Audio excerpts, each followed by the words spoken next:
Hi guys, and welcome back to my YouTube channel, and this keeping up is TG Davis. If this is your first time, you're most welcome to my YouTube channel because this is keeping up is TG Davis.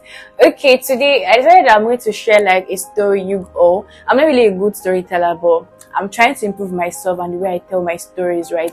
Okay, so today I'm going to be sharing my most annoying experience in the hospital as a clinical student. So if you're interested in this, please do all to like, share and subscribe. So let's dive into what we have today. Okay, so before we start the story, right, and let me just do a background of what medical school is about. So medical school here in Nigeria is for 6 years, at most 7 years. Okay, now so the first 3 years medical school is regarded as the preclinical year, while the next 3 years is regarded as the clinical year. So the preclinical year is just before clinical, before you go to the hospital to start learning, acquiring basic clinical skills, clerking, postings. You don't basically learn in the hospital, you just confined to maybe class, next thing practicals. So let's move over. Now the clinical year, now that's where you learn in the hospital. You have to go to the hospital. It's compulsory for you to go to the hospital, learn in the hospital and acquire those skills, right?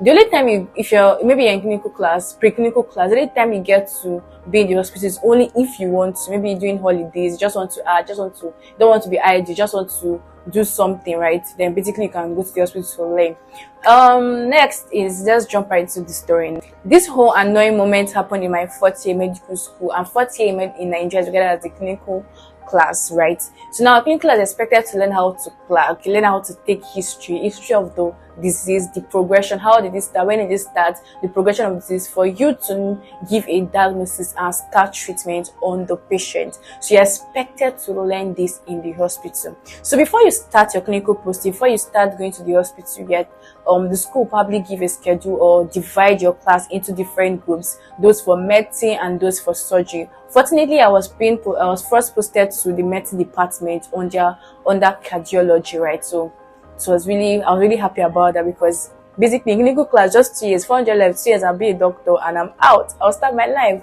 That's what I want to do with myself. Okay, so this particular day, I went to the hospital. This was my first day, right?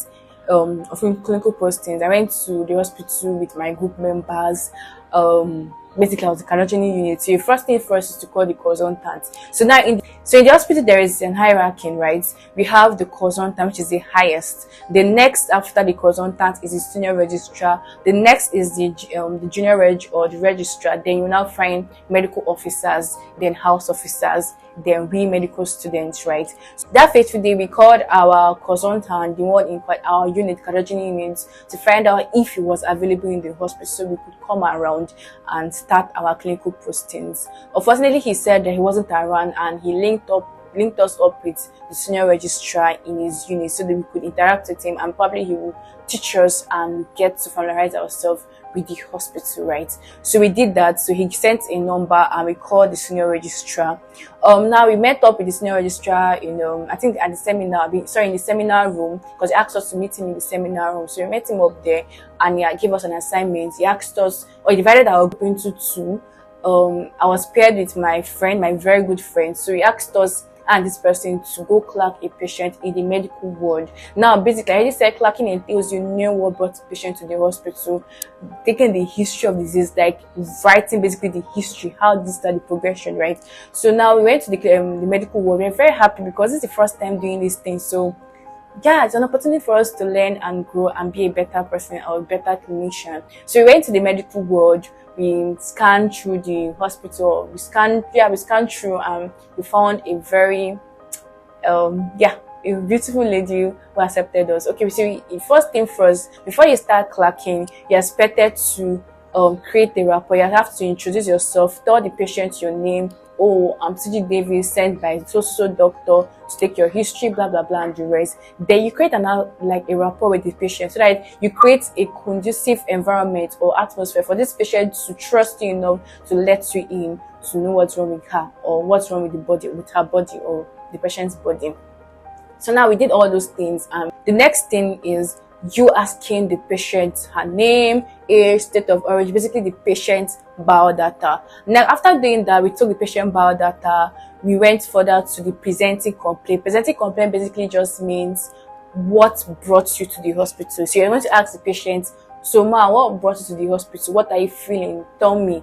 So we asked this lady, and she gave us a shocking reply, and she said her bum bum is paining her. Say what? We both looked at us, we are astonished, because what do you mean your bum bum is paining you? Which bum bum are you referring to? Where is it paining you? I didn't want to laugh because obviously you're supposed to be professional. We did not laugh, but we're sure, because the way we looked at ourselves, we realized your bum bum is paining you. Where? Would you mean your buttocks? Where is it your private? Yeah, it's your private part. Said her bum bum, her buttocks is paining her.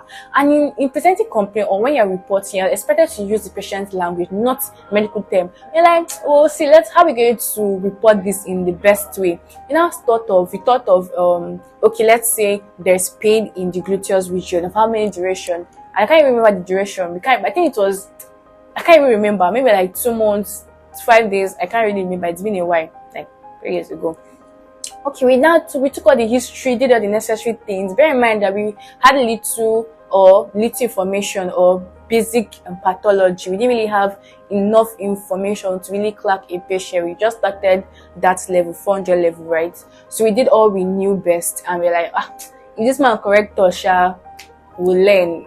Done everything right. We did everything. We clapped. We're very happy. We went back to meet the senior registrar who sent us on that error. Error. So we met him.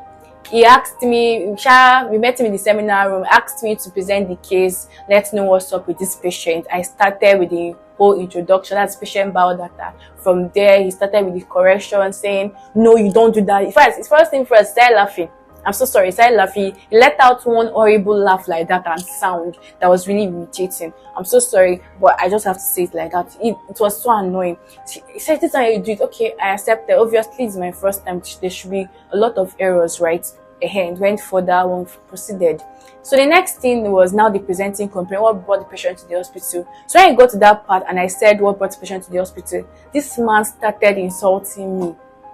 I'm not even joking with you guys. This man said I'm stupid.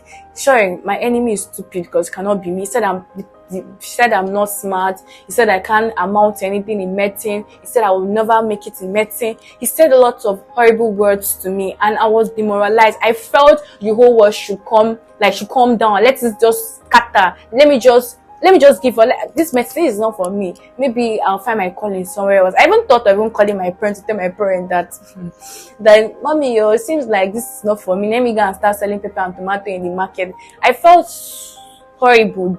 Like, I don't know the perfect words to describe how I felt that day. But that thing left a scar. It left a scar. I'm not joking. Like, even when after that few days or weeks or months after, I felt bad. Like, I felt worthless. Like, even when I'm being asked a question, right, I become anxious. I start fidgeting. I start demonstrating. Like, I take a step backward. Like, I feel if I were out to, I always second guess myself, right? Like, I always feel that this is not correct. I always refer back to reflect. I always reflect back to what that man said. And that's something we medical students should not do. Build a tough skin, please. So that really smothered me. That really affected how I saw myself on a daily basis, right? So that's it, right? And I want to say this, that this man really did not do well. He did not try.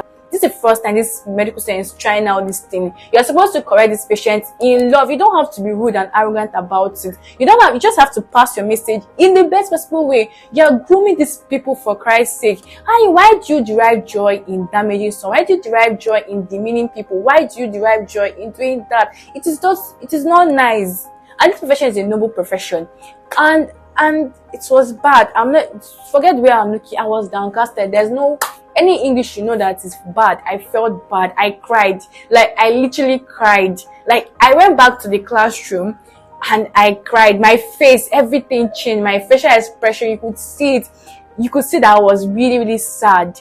I had to call my mentor. I called my mentor to let him know everything that happened, because obviously in medical school, if you want to pass, you need to have like a mentor so he guides you.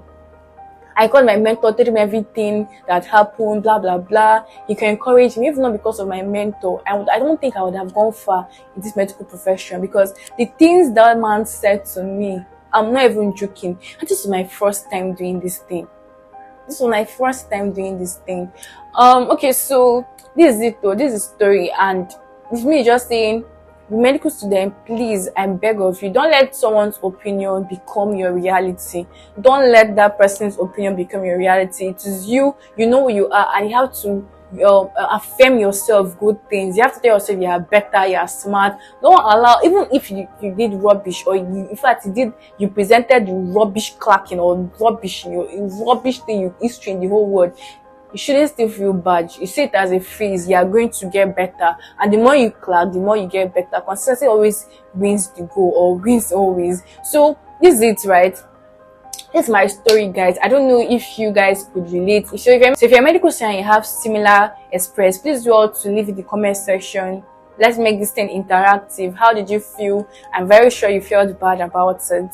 And thankfully, right, after when the exam came, I did very well. I passed very well. Like I did very well. I did very well. I felt like I should go back and meet that man and tell him that, sir, what you said that day, please come and take it back, because this girl brain always in her head. What do you mean? Like I felt hatred for that man, but I'm forgiving him anyways. So this is me saying bye. I hope you guys enjoyed this video. I hope you guys enjoyed, because I'm trying my best to be a storyteller. I'm trying my best to express myself in the best possible way I can. And yeah, this is me saying bye till next time. And when you see my beautiful face, peace out.